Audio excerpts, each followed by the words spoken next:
Magandang araw mga kababayan, magandang araw sa ating lahat. Kumusta po kayo? Kasama niyo po ngayon si Ka Eric sa isa na namang episode ng ating Balita at Talakayan. At maraming salamat, palagi po kaming nag-appreciate ako at ang aking pamilya sa patuloy po ninyong pagsuporta at pagtangkilik ng ating Ka Eric Celis YouTube channel at ng ating Ka Eric Jeff Celis Facebook account. Utang na loob ko po sa inyo at ng aking pamilya ang patuloy ninyong patuloy ninyong pagsumikap na matulungan na mapalawak po ang ating viewers, ang ating audience at ang atin pong mga ginagawa sa advocacy ng ating Ka Eric Celis YouTube channel. Ayan. And of course, we also appreciate yung inyong pagsubaybay at pagsuporta sa Bigwas ng Agila. Kapartner ko po dyan si Dr. Lorraine Marie Badoy. Mga kababayan, sa nagtatanong at gustong magpaabot ng voluntary support out of your sincerity, kahit 1 peso lang yan, 2 pesos, 5 pesos, 10 pesos will do. Through GCash line, tinitipon po natin yan para sa ating mga support for community forum na ginagawa po ng Bangon Sambayanan People's Movement. Ang ating GCash line, kung gusto nyo pong sumuporta, whatever amount, it does not matter. What matters most is your sincerity of support. Ang numero ng GCash ay 0916-308-7710. Uulitin ko po 0916-308-7710. Rohilda Celis, kay Langging po, pwede kayong mag-coordinate ng support, pwede rin po kayong direktang magpadala.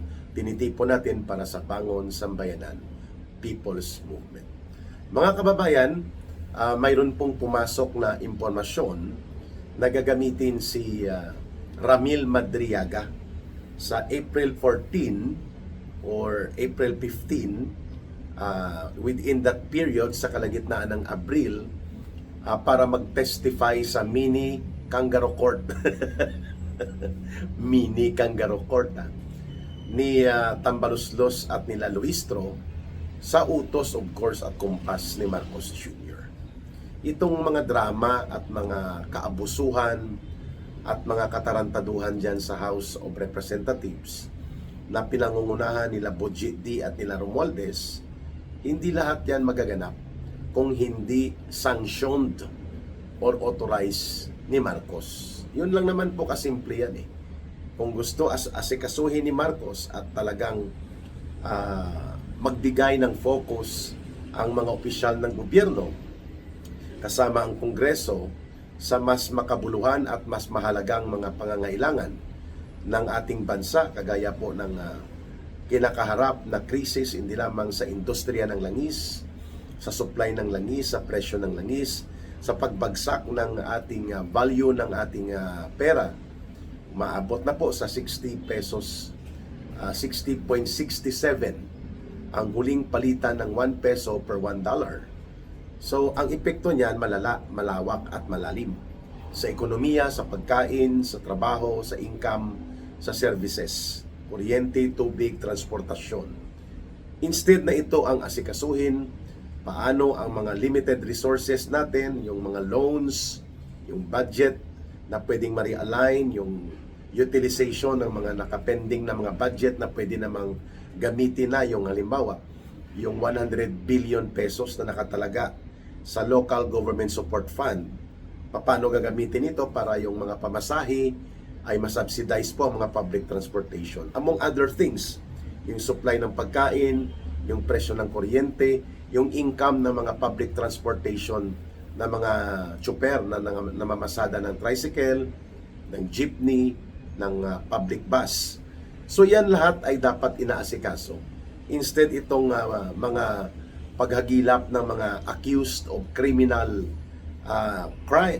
criminal charges like Ramil Madriaga at iba pang mga kunwari mga involved sa drug trafficking na hinahanap nila John Vic Rimulya, binibigyan ng script.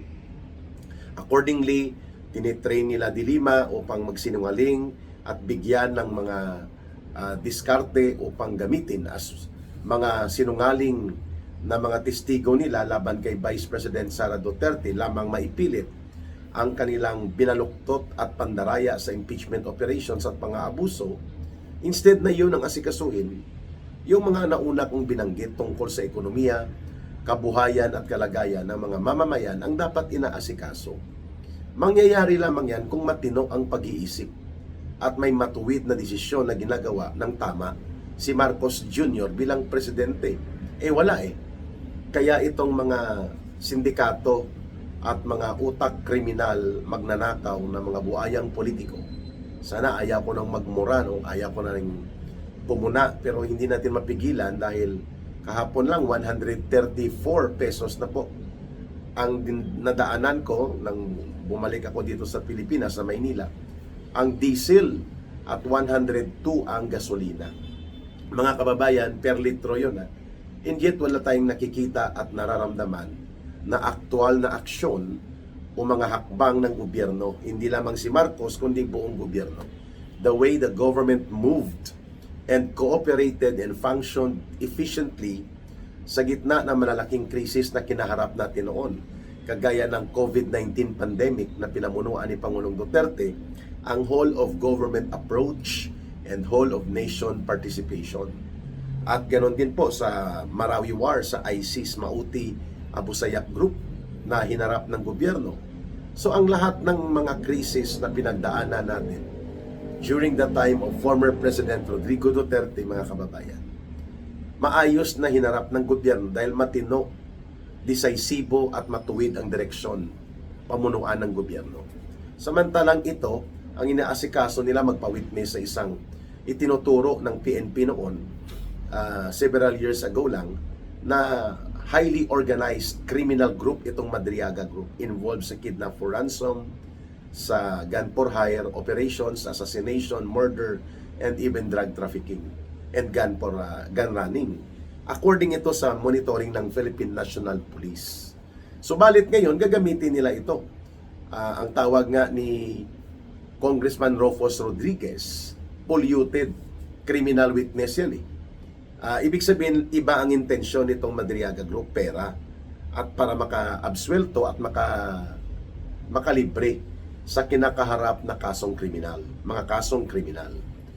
Now, we have to expose this kasi po, the minimum objective in the demolition job using the impeachment process nila Marcos at Romualdez is to attack the integrity, destroy the credibility, and malign the personality. Pakasamain po nila ang pagkatao ni Sara Duterte na nangungontrata ng killers at gumagamit ng mga gun for hire o kaya criminal groups sa kanyang operations bilang Vice President. Doon papunta ang script na yan, no? Bagamat scripted yan, pero kapag ginamit yan sa maruming laro ng propaganda, mayroon pong maluloko at mayroon pong malilinlang ang ganyang taktika. And that is exactly why Marcos consents, pumapayag siya dito sa kademonyuhan na ginagawa sa House of Representatives at the expense na napapabayaan at hinahayaan na lumala at lumubha ang krisis ng bansa na siya dapat na inaatupag, inaasikaso at nakapokus ang pamunuan ng buong makinarya ng gobyerno sa kasalukuyan dapat. Yun. So the Madriaga gimmick is no different doon sa ginawa ni the Big Joke Trillanes nang ginamit niya si Bicoy, itong alias Bicoy na later on itinuro niya ang handler at financier niya si Trillanes. At kamakailan lamang nahuli po ito si alias Bicoy sa bisa ng warrant of arrests, 3 counts of murder yata. 3 counts of murder and carnapping, no? Yung rent a car tangay na krimen. Yan po ang mga Bicoy talent ni Trillanes noon nang inilabas niya ang totoong narco list. Binisto po yan ni Attorney Jude Sabio na nag-withdraw din dito sa gimmick ni Trillanes sa ICC nung buhay pa si Attorney Jude Sabio. at binulgar niya ang operations ni the Big Joke Trillanes. Ngayon, nabulgar na naman siya. Hindi lamang dito sa 18 former soldiers na itinuro siya as facilitator and handler ng mga bogus at illegal na ICC investigators activities noong nakaraang taon 2024-2023 at tumanggap ng pera. Accordingly, di umano ay millions of pesos. Pati ang pagpa-convert to dollar na nagkakahalaga ng $2 million, almost 110 million pesos na panimulang panunuhol, no, pang bribe sa mga ICC investigators and panel of representative ng ICC prosecutors na illegal na pumasok at nag-operate sa sovereign country like the Philippines na wala na silang treaty, authority, or jurisdiction. Ngayon, itong si Madriaga ay tinuturo ng mga leakages of information from Camp Bagong Diwa sa Bicutan, sa Taguig, na pinupuntahan ito or napuntahan ito ni Trillanes, di umano, ni De Lima, and pati po nila Jude Asidri at John Vic Rimulya at ng mga komunistang teroristang mga party list dyan sa Kongreso, no?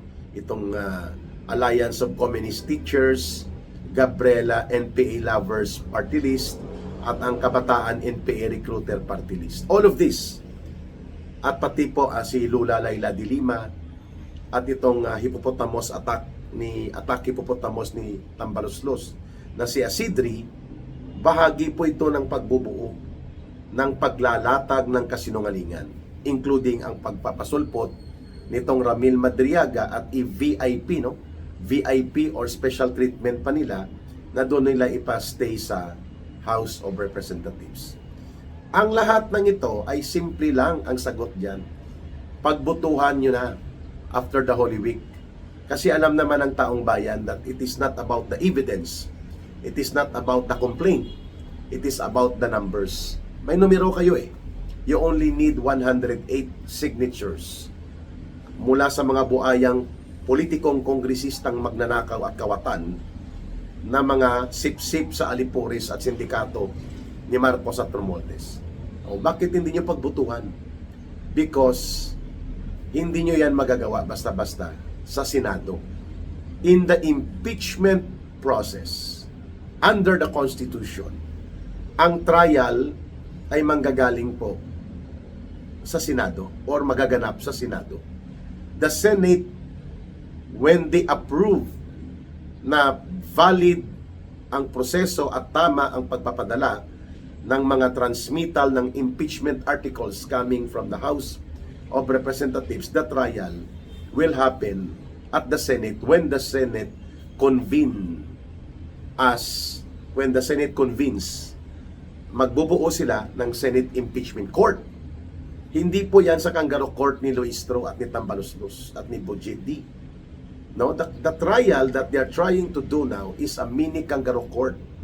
Sapagkat ang trabaho lang po nila dyan sa House of Representatives, tanggapin, i-hearing, pagbutuhan nila kung may substance at mayroong batayan, no, prima facie o sapat na batayan para sa paniniwala nila pwede mag-proceed sa trial. Pagbubutuhan nila at kukuhanin nila out of the 312, they need 312 or 318, they need 108 or 107 nga lang signatories. Iakyat nila ti-transmit sa House, from the House of Representatives to the Senate. Ba't hindi nila ginagawa? Yun ang dapat proseso Bakit kailangan pa mag-kangaroo court trial? At trial by publicity itong kulang sa pansin at abusado at hambog na sila Luistro. No, itong dahil kay speaker may maleta, dahil kay speaker may flood control tayong ninakaw. Dahil kay speaker at kay Marcos. Yan. Ba't hindi kayo mag-submit ng report furnished with your committee report? Submit the evidence submitted by the complainants.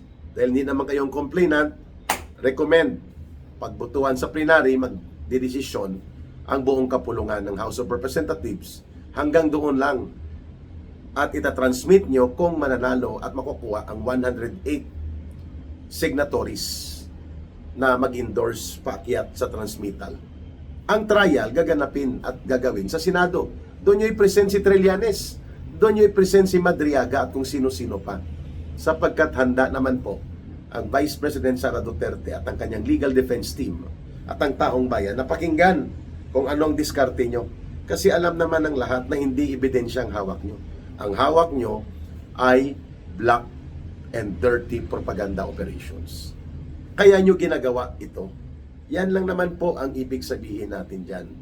Na ang diskarte sa pagpapasulpot kay Madriaga, ang pag-testify ni Trillanes in the absence of official bank notes and declaration at kung ano-anong kabulastugan ang gagawin nila dyan sa Kongreso are all part of the demolition job, which is the primary initial attempt na wasakin ang pagkatao at integridad at dignidad ni Sara Duterte. Break her down and tear her apart, no? Punitin yung pagkatao niya. Yan ang purpose nyo eh.